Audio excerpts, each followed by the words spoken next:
1,36,00,000 रुपए की पूंजी लगाई थी इस देश में, और जब वो कंपनी यहां से भागी है, इतनी बड़ी दुर्घटना करके उसको यहां से भागना पड़ा, तब उसका 1 साल का नेट प्रॉफिट 860 करोड़ रुपए था 1984 में।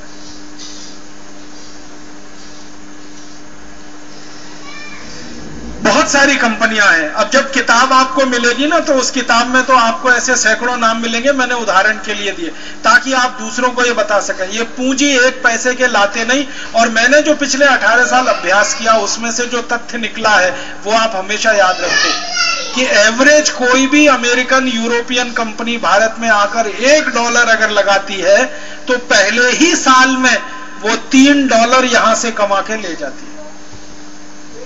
एवरेज है ये।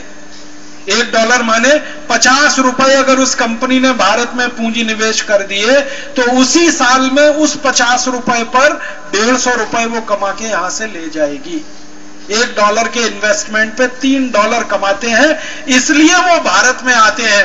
कोई यहां धर्मादा संस्थान खोलने नहीं आए हैं और हमारे ऊपर कोई दया प्रेम करुणा बरसाने नहीं आए। एक भी कंपनी बताओ पूरे देश में जिसने कोई गरीबों के लिए हॉस्पिटल खोला हो, कोई अनाथालय खोला हो, कोई गौशाला खोली हो, कोई एक भी कंपनी ऐसी जिसने कभी भी देश के किसी युद्ध में मदद की हो, कोई भी एक विदेशी कंपनी जिसने किसी बेसहारा को सहारा दिया हो, किसी विधवा को पेंशन दी हो, ये सारी की सारी विदेशी कंपनियां केवल और केवल इस देश को लूटने के लिए आती हैं, इनका कोई दूसरा मकसद नहीं होता। मैं आपको एक ताजा घटना सुनाता हूं। आपको मालूम है बिहार में बाढ़ आई और परम पूजनीय स्वामी जी ने उस बिहार की बाढ़ के राहत के लिए देश के लोगों से अपील की। करोड़ों रुपए का डोनेशन आया और खर्च हुआ, ये आपको मालूम है। अब मैं दूसरी घटना इसी के समानांतर सुनाता हूं। बिहार की बाढ़ की राहत में मदद करने के लिए बिहार के मुख्यमंत्री श्री नीतीश कुमार ने पूरे देश को अपील किया, पूरे देश को। तो करोड़ों करोड़ों रुपए की मदद लोगों ने दी, लेकिन एक भी विदेशी कंपनी ने 1 रुपया बिहार की बाढ़ राहत में दान नहीं दिया, एक भी विदेशी कंपनी। और बात को ये सेम कहने से बात नहीं बनती, हम इस बात को इसलिए कह रहे हैं कि जो है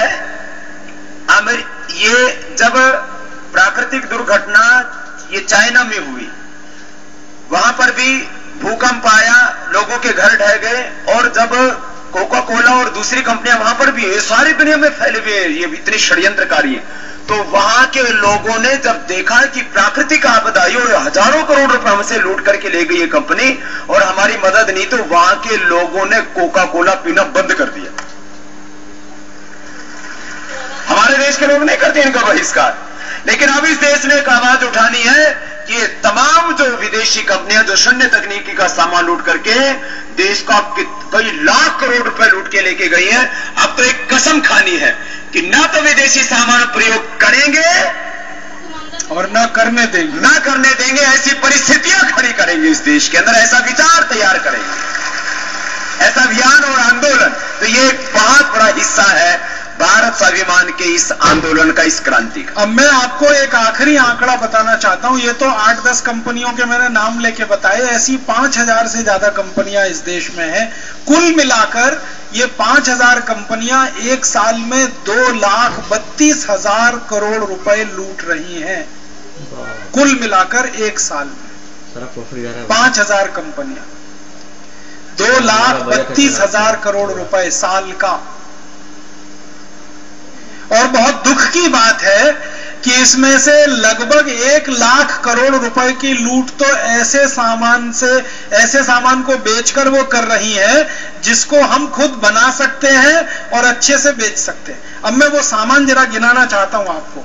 विदेशी कंपनियां कौन कौन से सामान बनाकर बेचकर 1 लाख करोड़ से ज्यादा लूटती हैं साल का। वो हाईटेक और सुपरटेक सामान तो बात ही छोड़ दो आप, जो साधारण सामान है।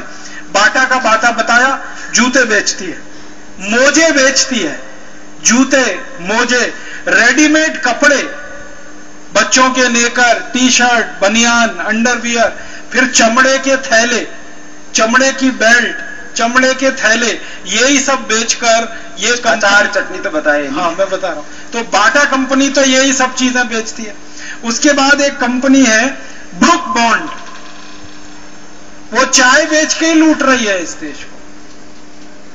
तरह तरह के नाम की चाय उनकी बिक रही है इस देश में। चाय है, कॉफी है और रसोई घर के कुछ मसाले बेच रहे हैं। इसमें कोई टेक्नोलॉजी नहीं है, कोई हाईटेक नहीं। फिर एक कंपनी है कैडबरीज इंडिया, वो तो चॉकलेट बेच रही है बच्चों की, और चॉकलेट का भाव पता 1500 रुपए किलो है। हाँ, 10 ग्राम चॉकलेट 15 रुपए की है। 1500 रुपए किलो में इस देश में कौन सी मिठाई मिलती है, जरा बताइए मुझे। 3 किलो बादाम आ जाएगा इतने। काजू की बर्फी ज्यादा से ज्यादा 200-250 रुपए किलो। बूंदी के लड्डू बहुत अधिक तो 60-70 रुपए किलो। बेसन के लड्डू 100 से 150 रुपए किलो। मावे की बर्फी 100 से 150 रुपए किलो। अच्छी से अच्छी मिठाई आप 100-150 रुपए किलो में खा सकते हैं। चॉकलेट 1500 रुपए। और चॉकलेट बनने में क्या लगता है? दूध लगता है, जो 10 रुपए लीटर का मिलता है इस देश में। और क्या लगता है? उसको 1500 रुपए किलो में ये कंपनी बेचती है, कैडबरीज इंडिया। फिर एक कंपनी है कोलफैक्स, वो बनाती है shaving cream, after shave lotion. फिर कॉलगेट पामोलिव बनाती है टूथपेस्ट, टूथब्रश, टूथ पाउडर, साबुन, शेविंग क्रीम। फिर एक कंपनी है विदेशी कॉर्न प्रोडक्ट्स, वो तो मक्के के दाने बेचती है बस। वो सुना है कॉर्न फ्लेक्स? आजकल पढ़े लिखे मूर्ख लोग उसका बहुत नाश्ता करते हैं। मैंने एक कैटेगरी बनाई है एजुकेटेड इडियट्स की। वो मकई के दाने के भुने हुए हिस्से को रोज सवेरे दूध में मिला के खाते हैं। 300-400 रुपए किलो। मक्का मिलती है 15 रुपए किलो। तो वो कंपनी है कॉर्न प्रोडक्ट्स लिमिटेड। फिर एक कंपनी है ड्यूफार इंटरफेन, ये तो सिर्फ सौंदर्य प्रसाधन की चीजें बनाती है। फिर एसकेएफ एक कंपनी है, वो दर्द निवारक मलहम बेचती है इस देश में। उस मलहम की कीमत है 1000 रुपए किलो। 1000 रुपए किलो। फिर एक कंपनी है फिस्कर्स करके, वो कैंची, चाकू और ये आलपिन और सेफ्टी पिन बनाती है। फिर एक फन स्कूल कंपनी है, वो बच्चों के खिलौने बनाती है। फिर जनरल इलेक्ट्रिक अमेरिका की बड़ी भारी कंपनी है, पंखा, बल्ब, बिजली की ट्यूब ये सब बनाती है। जॉफरी मैनर से टूथपेस्ट, टूथब्रश बनाती है। ग्लैक्सको बेबी फूड वगैरह और कुछ दवाएं बनाती है। गॉडफ्रे फिलिप्स है एक बहुत खतरनाक कंपनी आईटीसी जैसी, जो सिगरेट बेचती है और चाय बेचती है। फिर उसके बाद ग्रामोफोन इंडिया है, रिकॉर्ड और कैसेट बनाती है। तो ये सब चीजें जो आप सुन रहे हैं, ये लंबी लिस्ट है, किताब में मिल जाएगी। आप बताओ इसमें हाईटेक क्या है? इनमें से कौन सी कंपनी है जो मिसाइल बनाती है, सुपर कंप्यूटर बनाती है, सैटेलाइट बनाती है, जो हमारे देश में अर्जुन टैंक बनाती है या बड़े बड़े हथियार बनाती है? कुछ नहीं है।